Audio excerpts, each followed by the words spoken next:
Okay, so I just need to make sure this is this is like live streaming. 1 second. So I just need to about 1 second, and then I'll start talking about Apush.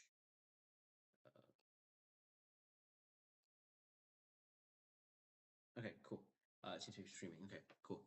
Let me actually just 1 second. Let me just turn on this like live streaming. 1 second. So let me just take this link. 1 second, and then put it in the appropriate place. So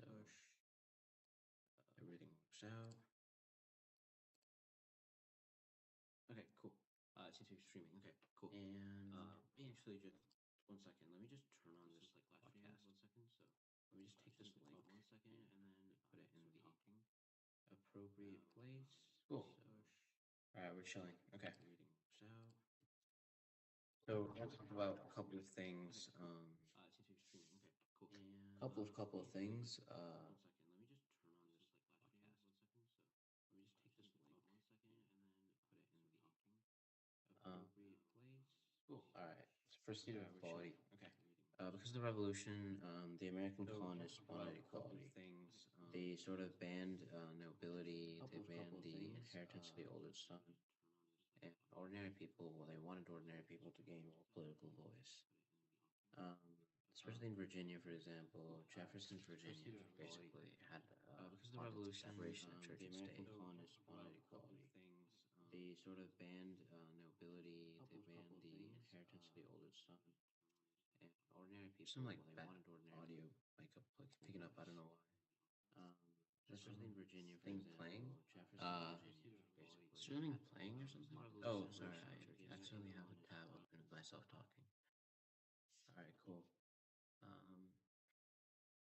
Another note. Each state sort of, after independence, wrote its own constitution.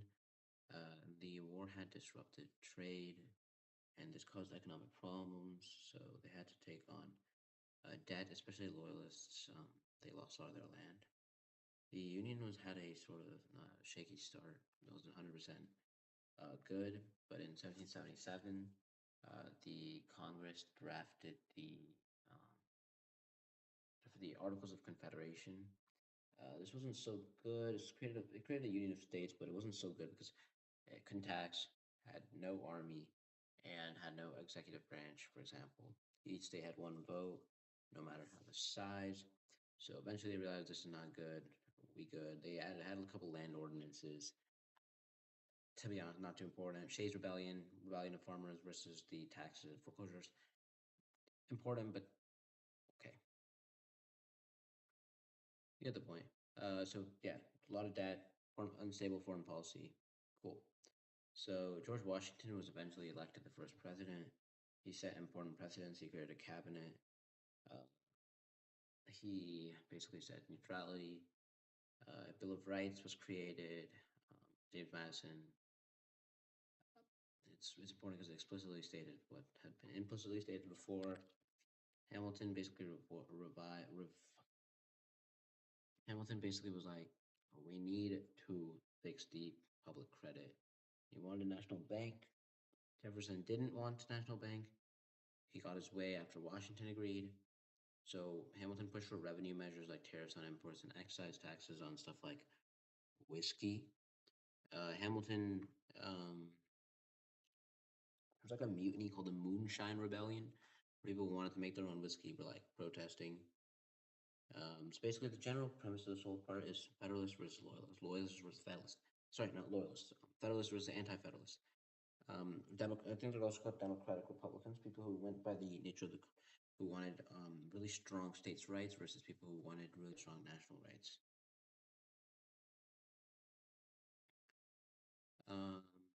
And there's a couple of other really important points to talk about, such as the following. Let's talk about the Constitution itself. Patriots in Philadelphia were the ones who actually established the new Constitution and scrapped the Articles of Confederation.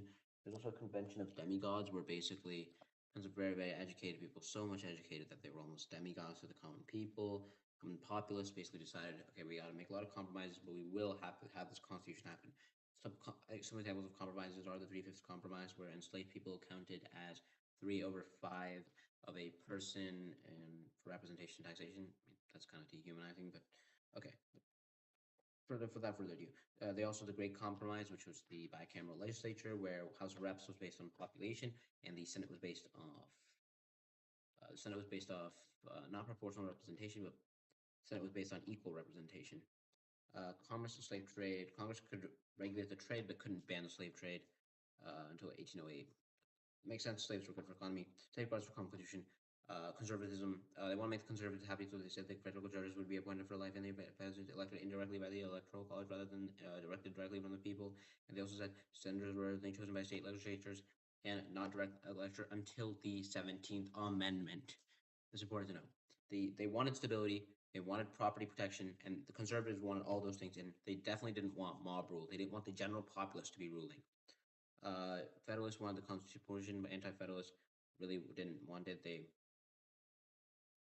didn't. They were like, what if they take away our Bill of Rights, for example? We allow these things. Eventually, the four laggard states, Virginia, New York.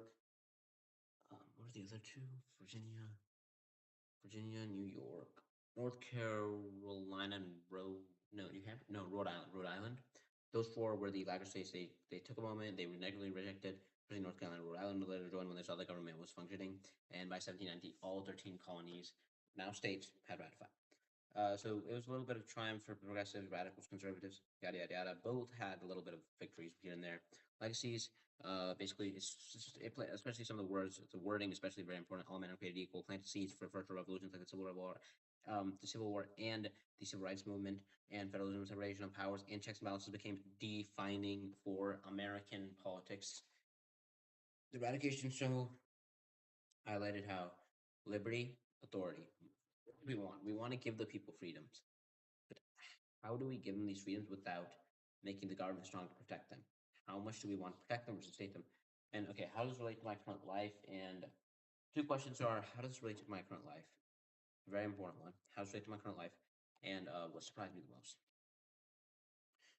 What surprised me most was how many conservative sort of things they had to give to the conservatives. For example, bicameralization and three-fifths compromise. It just surprised me. I just didn't. I just always thought it was a radical movement because we were so conditioned to think so. Because we're like, because we always think of British monarchy versus this new democracy, and we're like, of course, this is so much more rational. This is so much more progressive. This is so much more. But it did have conservative elements to it, especially especially ordained slaves. Slaves were sort of the great hypocrisy of America during this time. How does it relate to my current life? Well, I think many of the issues plaguing modern society are come back from this issue. That's why some people would say that the American Revolution is still occurring to this day. For example, states' rights versus national rights. That's still occurring to this day. Like for example, when National Guard were sent to D.C. and threatened to send to Chicago, just the state of Chicago have the right to refuse this, despite the federal government being more broad, more powerful than the state government. Still a debate to this day. Thank you so much. Thank you, Ms. Pona, if you're watching this. I don't even know if you watch all these, but thank you so much. Yeah, signing off for today.